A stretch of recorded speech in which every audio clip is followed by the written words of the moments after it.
अक्सर मैंने बहुत सारे चैनल्स पर बहुत सारे यूट्यूबर्स को बोलते हुए देखा है कि कबूतरों को बाजरा ना दें, उससे अस्थमा की बीमारी होती है, उससे ये होता है, उससे ब्ला होता है।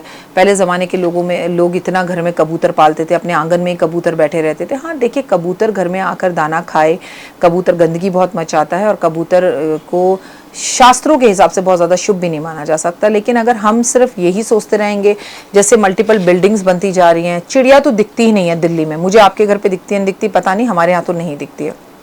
धीरे धीरे कुछ दिनों बाद ये तोता कबूतर, तोते भी बिल्कुल नहीं दिखते, बिल्कुल दिखने बंद हो जाएंगे। लेकिन अभी भी अगर हम पक्षियों को दाना नहीं देंगे और हर वक्त सिर्फ इंसान अपने ही बारे में सोचता रहेगा, कहते हैं जितने भी टावर लगे हैं हमारे फोन्स पर जिनसे हम बात करते हैं, उनकी वजह से पक्षी खत्म होते चले जा रहे हैं।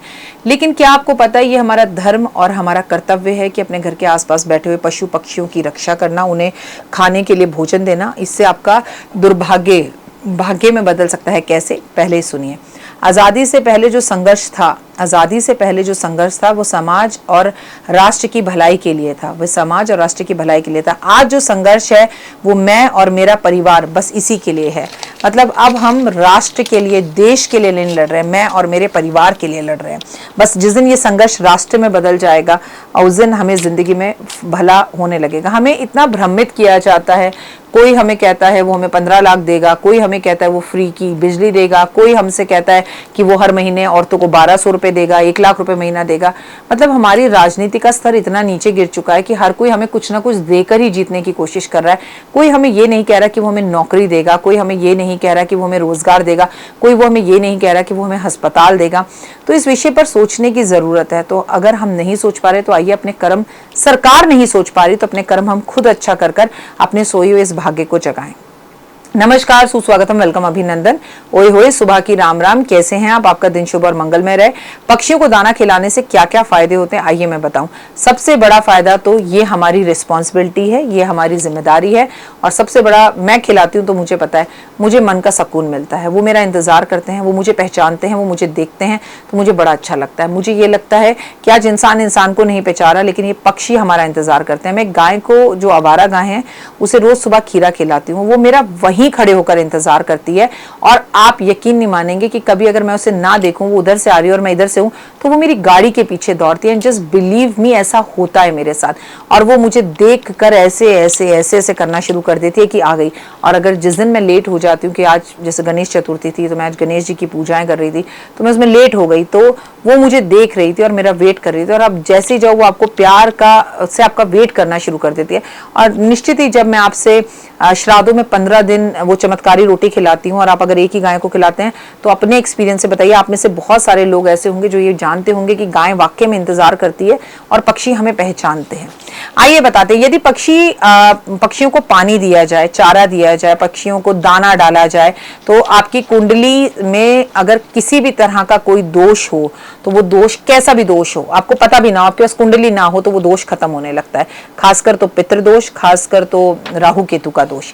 यदि आपकी कुंडली में राहु केतु की महादशा चल रही है तो आपको पक्षियों को पानी भी देना चाहिए। और जेठ के महीने में किसी को पानी पिलाने से बड़ा कोई भी पुण्य नहीं है। तो जेठ के महीना वो महीना है जब हनुमान जी की राम जी से पहली बार मुलाकात हुई थी, इसलिए जेठ के महीने के मंगलवार अपने आप में बहुत महत्वपूर्ण होते हैं। और जेठ का महीना इस वक्त चल रहा है, जिसे हम जून का महीना, मई का महीना कहते हैं, दोनों के बीच में आता है। यदि आप लंबे समय से किसी कानूनी पचड़े में फंसे हुए हैं और उसे निकल नहीं पा रहे, तो आप एक बर्तन रखकर आए लोहे का, उसमें रोज जाकर पानी डालें और पक्षियों को दाना दें, तो आपका वो कानूनी केस, कानूनी प्रॉब्लम खत्म होगी। यदि आप लंबे समय से माता लक्ष्मी को प्रसन्न करना चाह रहे हैं लेकिन पसंद नहीं कर पा रहे, तो मैं आपको बता दूं, पक्षियों को दाना डालने से माँ लक्ष्मी बेहद प्रसन्न होती है। यदि आपकी कुंडली में शुक्र अशुभ स्थितियों में बैठा हो तो वो शुभ स्थितियों में आता है और माँ लक्ष्मी की कृपा भी आप पर होती है पक्षियों को दाना डालने से। पक्षियों को चावल डालने से सभी तरह की मानसिक परेशानियां दूर होती है। यहाँ तक कि पागल खाने में अगर कोई व्यक्ति फंसा हो और उसके नाम से चावल पक्षियों को डाले जाएं तो उसका भी पागलपन खत्म होता है। यदि आपकी कुंडली में सूर्य की स्थितियां शुभ नहीं है तो आपको पक्षियों को पानी पिलाना चाहिए। मूंग की दाल बुधवार को भिगोकर रात्रि में, मंगलवार को भिगो के बुधवार को सुबह खिलाने से पक्षियों को, आपको धन से जुड़ी हुई समस्याओं से निजात मिलता है। चने की दाल गुरुवार को भिगोकर खिलाने से आपका विवाह जल्दी होता है। कौओं और कुत्तों को ग्रास डालने से राहु और केतु प्रसन्न होता है। गिलहरी को बाजरा, बिस्किट, टॉफी, चॉकलेट, रोटी खिलाने से आपके जीवन के अंदर बहुत सारी समस्याएं दूर होती हैं। अगर आप चींटियों को मीठा आटा खिलाते हैं तो आपका शनि ग्रह बहुत अच्छा होता है। वहीं पर अगर आप मीठी रोटी बनाकर कौओं को खिलाते हैं तो आपके घर का पितृदोष जो है वो खत्म होता है। तो ये जादुई उपाय जरूर करें और अपने जीवन के अंदर बहुत बड़े बड़े बदलाव लाएं। आपकी लाइफ बहुत आसान हो सकती है सिर्फ पक्षियों को पानी देने से, पक्षियों को बाजरा डालने से, ज्वार मक्का डालने से, उनकी सेवा करने से, जहां वो खाते पीते हैं वहां जाकर झाड़ू लगाने से किस्मत पर पड़ी हुई धूल दूर होती है। कमेंट्स में जय। तो देख ली वीडियो, कैसी लगी, पसंद आई? चलिए, हो सकता है किसी को पसंद ना भी आई हो, लेकिन अगर हृदय से आप इन उपायों को करेंगे तो आपका फायदा जरूर होगा। बहुत मेहनत करते हैं हम ये वीडियो बनाने के लिए, और मैं ही नहीं सब। तो अगर अभी तक आपने मेरे चैनल को लाइक, सब्सक्राइब, शेयर नहीं किया, जरूर कर लें। अगर आपको किसी भी तरह की कोई जानकारी चाहिए या आप चाहते हैं आपकी बताई हुई वीडियोस में बनाऊं, तो आप यकीन मानिए हमारे नंबर आपको सारे वॉलपेपर पर दिखाई देंगे। इन सब नंबरों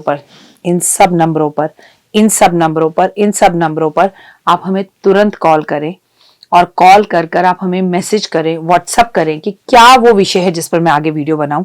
आप जो विषय मुझे देंगे उस पर मैं वीडियो बनाऊंगी। और हाँ, रुकिए, जाइए मत। आप में से बहुत से लोग मेरी इन वीडियो को रोज देख रहे हैं लेकिन चैनल सब्सक्राइब नहीं कर रहे, और उससे भी ज्यादा प्रॉब्लम है कि आप मुझे अलग अलग चैनल्स पर देख रहे हैं।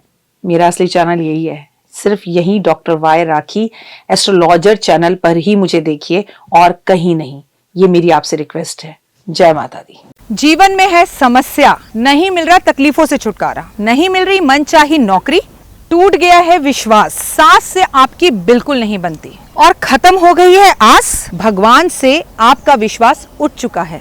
टैरो के 78 कार्ड खोलेंगे भविष्य का राज। सरकारी नौकरी से हैं आप कोसों दूर, कुंडली जगाएगी कुंडली जागरण, कुंडली बताएगी आपका भविष्य। ऊपर से ये जादुई हवाएं, ऊपरी हवाएं, जादू टोना तंत्र विद्याएं, पति पत्नी और वो, करना होगा खुद पर विश्वास। दीजिए मुझे भी एक मौका, अपनी कुंडली दिखाइए, टैरो कराइए, लेकिन अपनी जिंदगी को जल्द बदलवाइए। मैं हूं डॉक्टर वाई राखी। आप मुझसे बात कीजिए, फोन कीजिए, अपॉइंटमेंट लीजिए, आपकी जिंदगी के अंदर आएगा जबरदस्त बदलाव।